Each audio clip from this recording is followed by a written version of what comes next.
हाँ भाई, तो क्या हाल चाल है? आप सभी का स्वागत है अपने प्यारे से यूट्यूब चैनल केमिस्ट्री ज्ञानम में। तो कल जैसा कि आप लोगों को केमिस्ट्री का एग्जाम है ही, तो हमें उम्मीद है कि काफ़ी कुछ तैयारी कर ली होगी। तो हम बहुत ज़्यादा पहले कोई इंपॉर्टेंट क्वेश्चन ना आज तक कभी लेके आए हैं, ना कभी लाते हैं। आज भी देखो हम बहुत लेट में आए हैं, एकदम शाम हो चुकी है और कुछ क्वेश्चन हम बता रहे हैं। हर चैप्टर से मैं जो जो बताता जा रहा हूँ, अगर वो ना पढ़ा हो तो उसको पढ़ जरूर लीजिएगा। अगर पढ़ लिया है तो एक बार रिवाइज कर लीजिएगा और उसके क्वेश्चन देख लीजिएगा कि क्वेश्चन कैसे सॉल्व हो पा रहे हैं आपसे, कि सिर्फ टॉपिक पढ़ लिए हो और मस्त हो जाओगे, बढ़िया हो गया, कोई दिक्कत ही नहीं। तो सबसे पहली बात ये है कि जिन जिन टॉपिक्स को मैं कह रहा हूँ उनको एक बार अच्छे से ध्यान दे दीजिएगा। जैसे पहला चैप्टर है सॉल्यूशन, तो उसमें किस टॉपिक को अच्छे से समझना है हमें, तो कहाँ से न्यूमेरिकल आएगा और एकदम क्लियर कट बात है। कोई इसमें वो नहीं है कि कल पेपर में देखने को नहीं आएगा तो ऐसे ही आ जाएगा एकदम डिट्टो उतर करके। जैसे एलिवेशन इन बॉइलिंग पॉइंट, इसका numerical, depression in freezing point, और जो हम लोग पढ़े राउल्ट्स लॉ, और राउल्ट्स लॉ में relative lowering in vapour pressure, ये वाला जो है टॉपिक, इसके हिस्से से यही से न्यूमेरिकल पूछा जाएगा। और इसमें कोई दमबाजी नहीं है कि कहीं से क्वेश्चन इधर उधर से आ जाए। अगर पूछा जाएगा तो यहीं से आएगा, नहीं तो सिंपल सी वही नॉर्मल सी कुछ छोटे छोटे क्वेश्चन दे दीजिएगा और कुछ नहीं आएगा। दूसरे नंबर में आता है इलेक्ट्रोकेमिस्ट्री। यहाँ से थोड़े अच्छे क्वेश्चन बनेंगे और इसमें सभी लोग क्या क्या पढ़ेंगे इसके लिए, तो देखो सबसे पहले हम लोग पढ़ना चाहेंगे तो हम ये चाहते हैं कि नर्स इक्वेशन आप लोग अच्छे से इसको पढ़ लीजिए। और क्या पढ़ना है, और जैसे इलेक्ट्रोकेमिकल सीरीज जैसे है, तो इलेक्ट्रोकेमिकल सीरीज में हमको एसआरपी की वैल्यू दे देगा और उसके बेस पे क्वेश्चन पूछ लेगा। Electrode potential of cell, standard electrode potential of cell, तो वहां से कुछ क्वेश्चन बन जाएंगे। और जो इलेक्ट्रोकेमिस्ट्री में है वो सबसे इंपॉर्टेंट है फैराडे लॉ और फैराडे लॉ के क्वेश्चन, ठीक है। और यहाँ से कोई क्वेश्चन उस तरीके का नहीं बनेगा कि जिससे आप लोगों को कोई दिक्कत हो। एक और टॉपिक है कुलराउस लॉ, यहाँ से भी क्वेश्चन बनेगा, लेकिन वही 1 मार्क्स 2 मार्क्स ऐसे क्वेश्चन बनेंगे। तीसरे नंबर पे आता है chapter chemical kinetics. Chemical kinetics में क्या पढ़ना है? केमिकल काइनेटिक्स में सबसे पहला जो 1 मार्क्स का क्वेश्चन ऑब्जेक्टिव में पूछा जाता है वो आ सकता है कि जो जीरो ऑर्डर है, फर्स्ट ऑर्डर, सेकंड ऑर्डर है, थर्ड ऑर्डर है। सेकंड और थर्ड ऑर्डर भले सिलेबस में नहीं है, लेकिन इनकी यूनिट पूछी जा सकती है। क्यों? क्योंकि एक हमको कॉमन nth ऑर्डर का फार्मूला पता ही रहता है यूनिट के लिए, इसलिए उसी पे वैल्यू पुट करके हम इसको सॉल्व कर देते हैं। तो पहले तो हमको उस फार्मूले को याद रखना है, और फर्स्ट ऑर्डर, जीरो ऑर्डर, इनकी तो जो रेट कॉन्स्टेंट होता है इनकी वैल्यू, वो सॉरी, इनकी यूनिट हमें अच्छे से पता होनी चाहिए। फिर फर्स्ट ऑर्डर का डेरिवेशन हमें पता होना चाहिए रेट कांस्टेंट के लिए। और जो न्यूमेरिकल आएगा वो कहां से आएगा? देखिए इसमें एक टॉपिक है एक्टिवेशन एनर्जी, और एक्टिवेशन एनर्जी पे ही एक हमको दिया गया है इक्वेशन जिसका नाम है अर्हेनियस इक्वेशन। और अर्हेनियस इक्वेशन सिर्फ याद कर लेने से कुछ होगा नहीं, देखो उससे कुछ नहीं आने वाला। जो आएगा वो कहां से आएगा? दो डिफरेंट टेम्परेचर पे जो अर्हेनियस इक्वेशन दी गई है, जो log K2 by K1 equal to 2.3 E upon 2.303 और T2 minus T1 upon T1 T2, ये वाली जो इक्वेशन है इस पे दो डिफरेंट टेम्परेचर देकर के रिएक्शन के लिए यहां से क्वेश्चन बनेगा।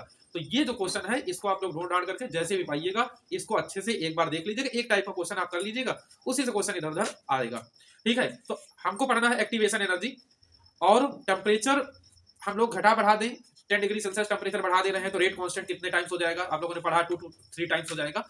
तो इस वजह से इतने ही बेस पे क्वेश्चन इससे इलेक्ट्रोकेमिस्ट्री से, वो सॉरी केमिकल काइनेटिक्स से आएगा। इसके अलावा कोई क्वेश्चन नहीं आएगा यार, ठीक है। बहुत ज्यादा परेशान होने की नहीं जरूरत, केमिकल काइनेटिक्स में ही सब पूरा टाइम दे रहे हो। एक क्वेश्चन की और बड़ी मांग रहती है, वो न्यूमेरिकल रहता है फर्स्ट ऑर्डर रिएक्शन के फॉर्मूले से। वहां पे क्या रहता है, हमको किसी के रिएक्शन के कंप्लीशन, जैसे 75% की कंप्लीशन या 50% की कंप्लीशन के लिए टाइम दे दिया जाएगा। मान लो 50% कंप्लीशन के लिए 10 मिनट दे दिया गया, तो पूछ लेगा बताओ 75% कंप्लीशन कितने टाइम में होगा, ठीक है। तो एक ये क्वेश्चन हो सकता है, या इसी से रिलेटेड एक क्वेश्चन बड़ा फेमस रहता है, जैसे कि वो वाला, जैसे T99.9 is equal to 3 into T19। इसका क्या मतलब? 99% रिएक्शन को कंप्लीट होने में जो टाइम लगता है वो 90% रिएक्शन को कंप्लीट होने के में लगे टाइम का 3 टाइम्स होता है। ये क्वेश्चन हो गया। इसी तरीके से हम लोग एक क्वेश्चन और इसमें देखते थे, क्या था? T99% is equal to 2T90%, मतलब 99% कंप्लीट होने में जो टाइम लगता है 90% का 2 टाइम्स होता है। तो इस तरह के 2-3 क्वेश्चन देख लीजिएगा जिसे प्रूफ करने के लिए आ सकता है। क्वेश्चन है न्यूमेरिकल ही, लेकिन वो प्रूफ करने के लिए आएगा, ठीक है। तो एक इस टाइप हो गया। बस इलेक्ट्रोकेमिस्ट्री में इतना, ये फिजिकल केमिस्ट्री के इतने हिस्से थे, इसमें खत्म हो गया। अब डी एंड एफ ब्लॉक में चलते हैं। यहाँ पे बहुत ज्यादा फिजिकल प्रॉपर्टीज में टेंशन नहीं लेना, कलर का फॉर्मेशन कैसे हो रहा है, कौन सा क्या कंपाउंड कलर देगा, इसलिए इस पे चर्चा हो जाएगी थोड़ी सी। और दूसरी हम लोगों को जो ध्यान देने वाली बात है वो है यार कि जो एटॉमिक रेडियाई होती है, ये कहां से मिलेगा क्वेश्चन? ये क्वेश्चन मिलेगा लैंथेनाइट कॉन्ट्रैक्शन, यहां से क्वेश्चन आएगा लैंथेनाइट कॉन्ट्रैक्शन से। तो यहाँ पे वही रेडियाई में जो वेरिएशन आता है उसके लिए हमको पूछा जाएगा। और जो यहाँ से जो सबसे ज्यादा इंपॉर्टेंट क्वेश्चन बनेंगे, ये जो KMnO4 और K2Cr2O7 है, यहाँ पर इनके जो ऑक्सीडाइजिंग प्रॉपर्टीज दी गई हैं, जैसे आयोडाइड का आयोडीन में किस तरीके से चेंज होगा, ठीक है। तो ये जो है इसको हमको बहुत अच्छे से पढ़ के जाना है। यहाँ से ये रिएक्शन को कंप्लीट करने वाला भी क्वेश्चन आता है, रिएक्शन को आधा दे देगा और उसमें भाई fill in the blanks type का जो क्वेश्चन आता है वो क्वेश्चन बहुत पूछा जाता है, उसको आप अच्छे से पढ़ लीजिएगा। आयनिक फॉर्म की रिएक्शन रहेगी। फिर इसके बाद हम लोग चलते हैं कोऑर्डिनेशन कंपाउंड में। कोऑर्डिनेशन कंपाउंड में देखिए सबसे पहला तो IUPAC नोमेनक्लेचर, कोऑर्डिनेशन कंपाउंड की IUPAC नोमेनक्लेचर, और उसके बाद हम लोग क्या तैयार करेंगे, आइसोमेरेज में 2 आइसोमेरेज तैयार कर लीजिए, एक लिंकेज आइसोमेरेज में, एक आयनाइजेशन आइसोमेरेज में। हमें पूरी उम्मीद है कि आपकी बार लिंकेज आइसोमेरेज का क्वेश्चन देखने को पक्का पेपर में मिलेगा, ठीक है। और यहाँ पर भी कलर के फॉर्मेशन से ही क्वेश्चन आ जाता है, कभी कभी हमें हाइड्रेशन आइसोमेरेज से रिलेटेड रहता है, लेकिन बहुत ज्यादा उम्मीद नहीं है कि यहाँ से क्वेश्चन पूछा जाए। अच्छा, कोऑर्डिनेशन और डी एंड ब्लॉक के क्वेश्चन देखने को मिलेंगे, एक एक नंबर में बीच बीच में आएंगे, इसलिए आएंगे जिसकी वजह से आप लोग परेशान होंगे कि अरे पेपर बड़ा टफ आ गया, ऐसा आ गया वैसा आ गया। तो उन क्वेश्चन को देख करके बहुत परेशान नहीं होना है कि 3-4 क्वेश्चन दिख गए तो पूरे पेपर में हमको लग रहा है कि वही क्वेश्चन पूछे जा रहे हैं, तो ऐसा बिल्कुल नहीं होना है। क्वेश्चन मिलेंगे, उनको जो मैं बता रहा हूँ यही आएंगे यार, इसके बाहर कुछ आने वाला नहीं है, भरोसा करके पढ़ लेना।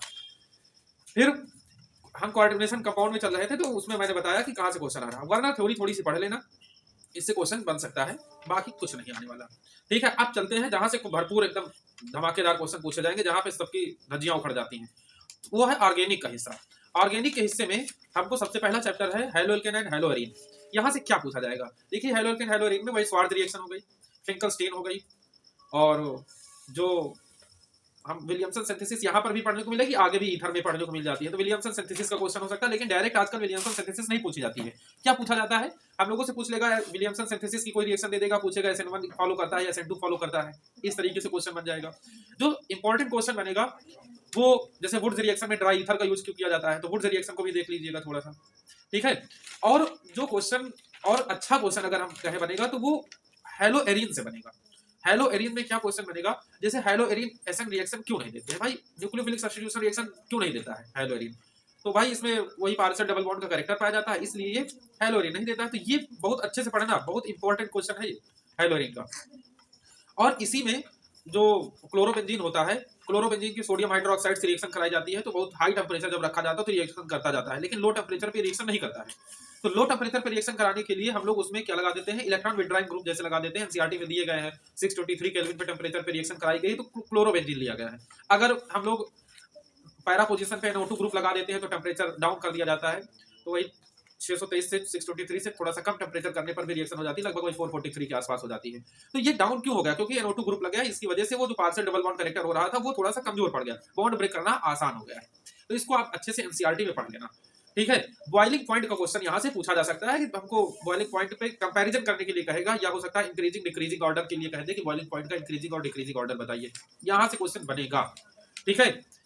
फिर अब हम चलते हैं कहाँ पे, हम चलते हैं नेक्स्ट चैप्टर पे, क्योंकि यहाँ से और ज्यादा यार कुछ पूछने की उम्मीद मत पालो फर्जी की, नहीं तो फर्जी में टाइम बर्बाद करोगे। अब चलते हैं अल्कोहल फिनॉल ईथर में।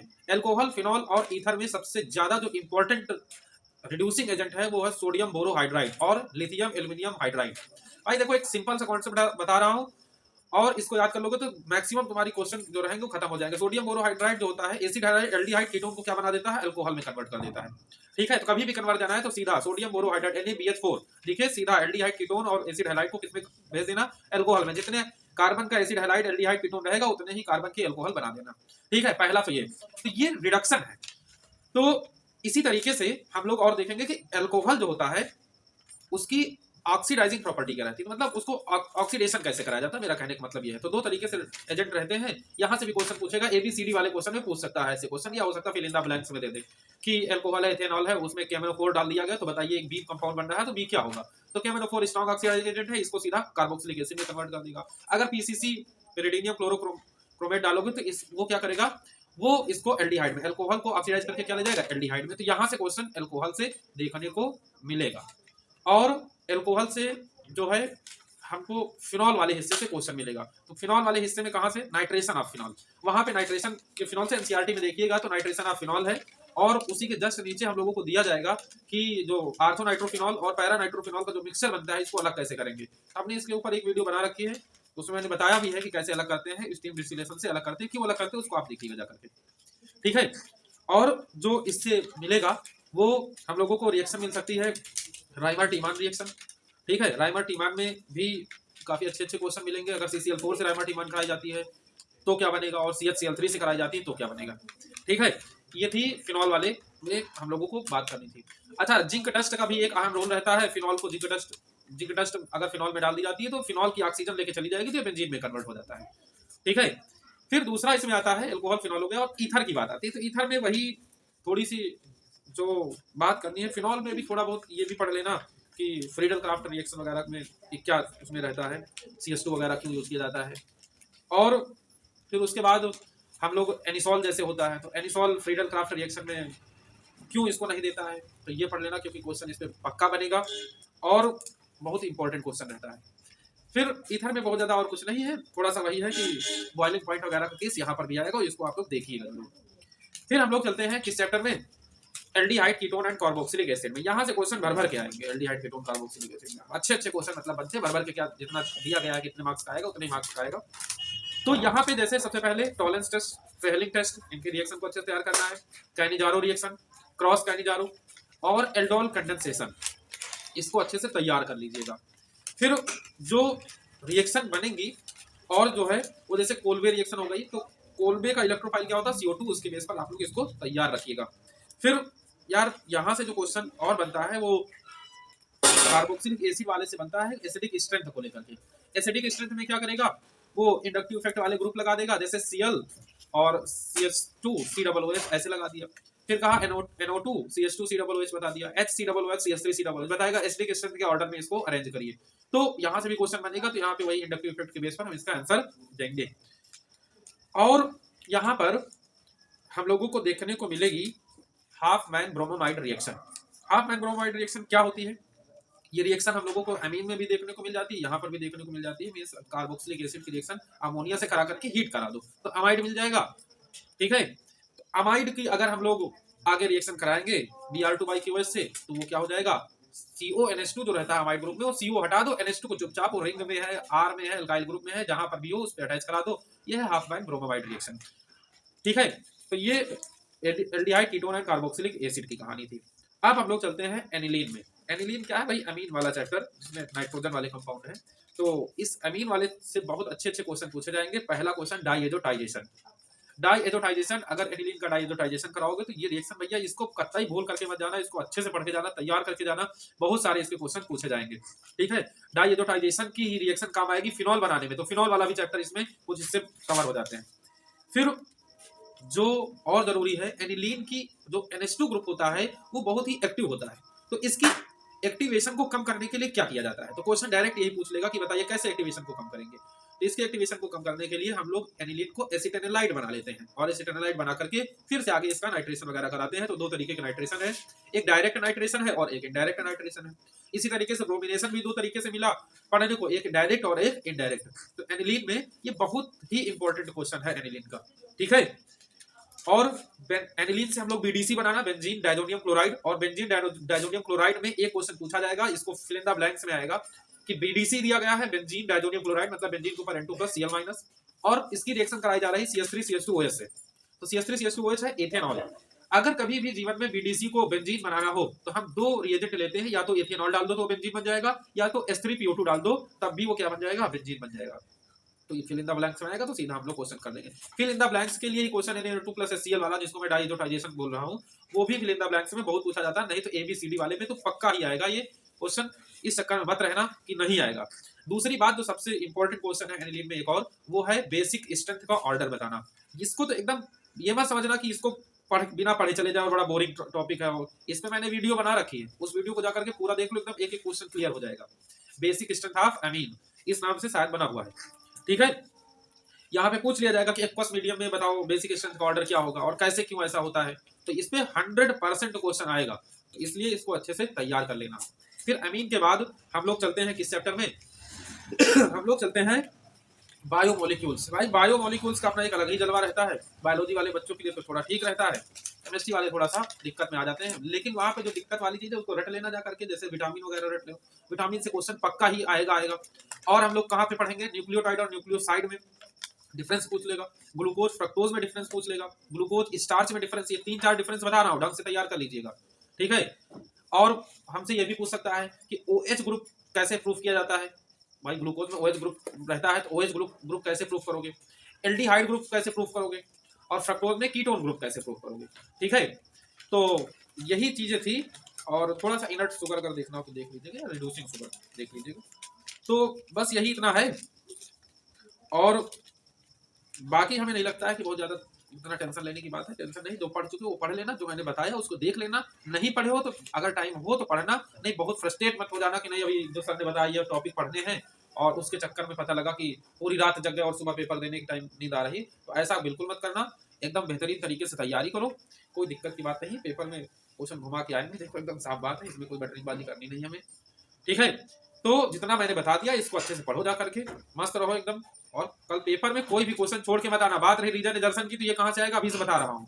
रीजन निदर्शन का क्वेश्चन आएगा इलेक्ट्रोकेमिस्ट्री से, और इलेक्ट्रोकेमिस्ट्री से आएगा, और डी एंड एफ ब्लॉक, हाँ डी एंड एफ ब्लॉक में वही K2CR2 KMnO4 से भी आ सकता है। ठीक है, तो यहाँ से भी क्वेश्चन आ जाएगा। बहुत अगर थोड़ा बहुत मैं देखने को कहूँ तो ये समझ लो कि वही फ्रीडल क्राफ्ट रिएक्शन से भी क्वेश्चन देखने को मिला। हाँ फ्रीडल क्राफ्ट रिएक्शन तो बिल्कुल मत भूलना। अच्छा एक क्वेश्चन और ABCD वाले में या फिर इन द ब्लैंक्स में सैंडमेयर रिएक्शन, गाटरमैन रिएक्शन, इनके क्वेश्चन आजकल है बहुत आसान रिएक्शन, लेकिन इनके क्वेश्चन पूछ लिए जाते हैं। ठीक है, हो सकता है कुछ इधर उधर टॉपिक इधर उधर भूल भी गया हूं, जिसको इतना बताया हूं। वैसे मैंने लगभग सारे टॉपिक बता दिए हैं जिनमें इंपॉर्टेंट है, जिनसे क्वेश्चन बनने की चांसेस है पूरी तरीके से। ठीक है, एकदम कल देखिएगा पेपर में सब यहीं से मिलेगा यार, एकदम कोई दिक्कत की बात नहीं है। अच्छे से तैयार कर लेना, मस्त रहो एकदम, खुश रहो। ठीक है, चलते हैं फिर, मिलते हैं कल पेपर देने के बाद, देखिएगा। ठीक, बाय।